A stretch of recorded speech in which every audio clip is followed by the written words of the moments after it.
this is how I recycle clay from my reclaim bucket. This is my reclaim bucket, and when it's full, what I do is I give it a bit of a stir, and then I use a ladle or my hands just to scoop it out and plop it onto my plasterboard. I'll show you how I make these plasterboards in just a moment. They're extremely easy to make, but they're really handy if you're going to be recycling your clay. So as you can see, the clay's a bit of a mess, it's quite squelchy. I just spread it out over the board until it's about 1.5 inches thick, and I quite often just kind of press my fingers into it to make little dents into it as it increases the airflow and just helps it dry out. Now it's been about 2 hours, the clay is still squishy on top, but you'll see that what I can do is I can just lift it up because it's dry enough underneath. And I lift it up, and then what I do is I flip it over, because what I find is if I leave the clay on there to dry out completely, the underside is very, very dry and the top side is a bit more moist, and what I want to do is I want the clay to be as even a consistency as I can, because it just makes wedging it just a little bit easier. So I turn it over and then I just press it so that the squishy damp side is making contact with the plaster. Now it's been another couple of hours, and what I'm able to do now is I'm able to just peel it off and roll it up into a sausage. And I know that I don't have enough time to wedge it at this particular point in time, so what I'm going to do is just roll it up and then put it in a plastic bag and leave it overnight and come back to it and wedge it tomorrow. So it's the next day now. I'm just removing that clay from the plastic bag that it's been sitting in, and then you can slice it up with a clay wire. You'll see when you've sliced the clay open that it's full of air pockets, and also it may have some black streaks in it as well. Those black streaks are just little bits of mould that have formed in the clay when it's been in the reclaim bucket. You can add a little bit of bleach to the reclaim bucket if you liked, but I don't bother because the mould just burns out when it's in the kiln anyway. So first of all, what I do is I wedge it using the slam wedging method, or stack and slam, or wire wedging, or whatever you want to call it. It's just because it's easier on the wrists if you've got a lot of clay to wedge. So I've made a video on how to do slam wedging, and I'll link to that right now so you can check that out if you want, so you don't have to watch me wedging this entire batch of clay. But what you'll see is as you wedge, you can see that those streaks, those black streaks, are beginning to form lines throughout the clay, and you just keep wedging until those lines disappear and you know that the clay is of an even consistency. Now you might notice that the light in the shed is changing a lot, and it was actually all filmed on the same day. It's just that there was lots of clouds skidding by and casting shadows on occasions throughout the day. So once I have wedged it using the slam wedging technique, what I do is I just take smaller sections and then I do ram's head wedging. I like to do it that way just because I've had issues with my wrist, and more recently I broke my wrist, so I've got to be careful about how I wedge. But you can see there that after a little while the clay is in pretty good shape. There's still a few little air pockets in there, so I need to carry on wedging. You just slice it open, check to see what the consistency is like, and if you can still see a few air pockets, just keep wedging until they've all gone. And then I just do that with the whole batch of clay that's been reclaimed, and then form one great big ball like that, and then you can slice it open and you can see that clay is in pretty good shape really. So I'm just going to show you how I make my plasterboards for reclaiming clay.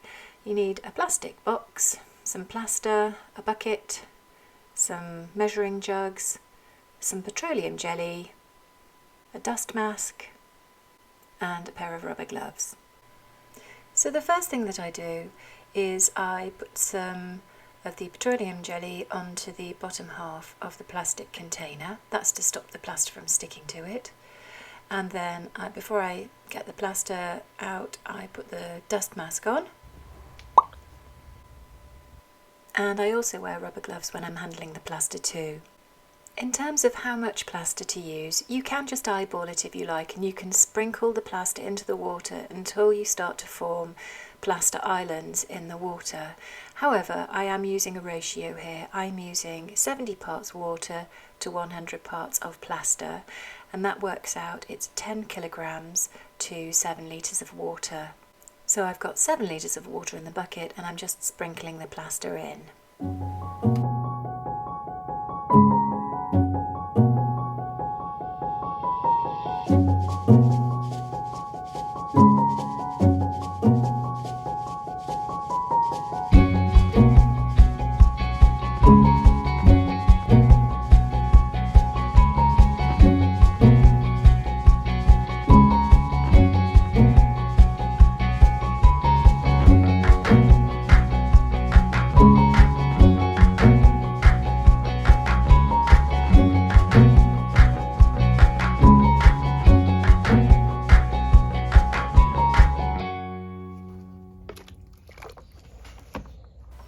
Once I've mixed the plaster up, I pour it into the plastic container. I pour it along the edges of the container, as this reduces the amount of air bubbles that get mixed up with the plaster as it's going in.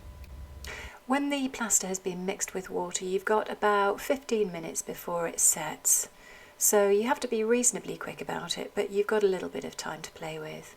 And if plaster splashes on the side of the container, you don't need to worry about that because you can tidy it up later. Even though I try to be reasonably careful not to get air bubbles trapped in the plaster, you can see that there are air bubbles forming on the surface. What I do once the plaster is in the container, I put my hand in and I just feel around to see if there's any lumps in the plaster that I missed whilst I was mixing, and I also give my hand a bit of a shake. This just releases any air bubbles that are stuck to the surface of the plastic container and bring them to the top of the plaster layer. You can also spray some rubbing alcohol onto the plaster once it's been mixed, and that will just burst any of the bubbles that have formed on the top of the plaster. Then I leave the plaster to set for a couple of hours. By that point, the plaster will be solid. It's not really hard, it's what you would say is, they call it a cheesy consistency, which basically means if you run your finger through it, you'll be able to scrape it off, so it's still a little bit soft. But as you can see, you can just press it out of the plastic container fairly easily and it just comes out in a solid lump. So I dust it down and then I leave it overnight. And the next day, I tidy it up with a bucket of water and a selection of sponges and some scrubbies. And what I do is I go around the edges of the plaster just to get rid of any small crumbly bits of plaster or any sharp bits that might break off and go into your reclaimed clay. I also go over the flat surfaces, both the underside and the top side, just wipe them down and try and rub off any loose plaster that might be there. Because what you want to do is just avoid any of that loose plaster from getting into your reclaimed clay, because if plaster gets into your reclaimed clay, what it can do is it can make your pottery either crack or explode when it's being fired in the kiln. So it's really important just to tidy it up really well. And you can see as I wipe the surface down with the green scrubby, there is quite a bit of loose plaster coming off, so I do that on both sides. And then once it's done, I leave the plasterboard to dry for a couple of days. And then I take a small quantity of extra clay from my reclaim bucket and I wipe it over the surface. It doesn't need to be a thick layer of clay, just a couple of millimetres is fine. And just wipe it over the whole surface, and then I leave it to dry for maybe 10-15 minutes, and then I take a little handful of clay and I just use that to dab the clay slip up off the plaster surface. And the reason that I do that is just because by putting the clay slip on and then lifting it off, removing it, what you're doing is just removing any tiny particles of loose plaster that might still be on the surface of the plasterboard. So any dust, any plaster dust or any tiny particles will just get pulled away with the clay slip. And then once it's cleared up, that handful of clay does need to be disposed of. It can't be used because it will be contaminated with plaster. So it's a shame. I don't like to throw any clay away, but it's worth it to ensure that the plasterboard that you're using isn't going to contaminate any of the reclaimed clay with plaster debris. So once you've completed that, what you can do is you can just leave the plasterboard for, I would say, a couple of weeks actually, to let it dry out thoroughly, and then once it's completely dry, then you're good to go and you can start to use it to recycle your clay. I hope you found this video helpful. If you did, don't forget to give it a thumbs up and subscribe to the channel. Thanks for watching. Bye!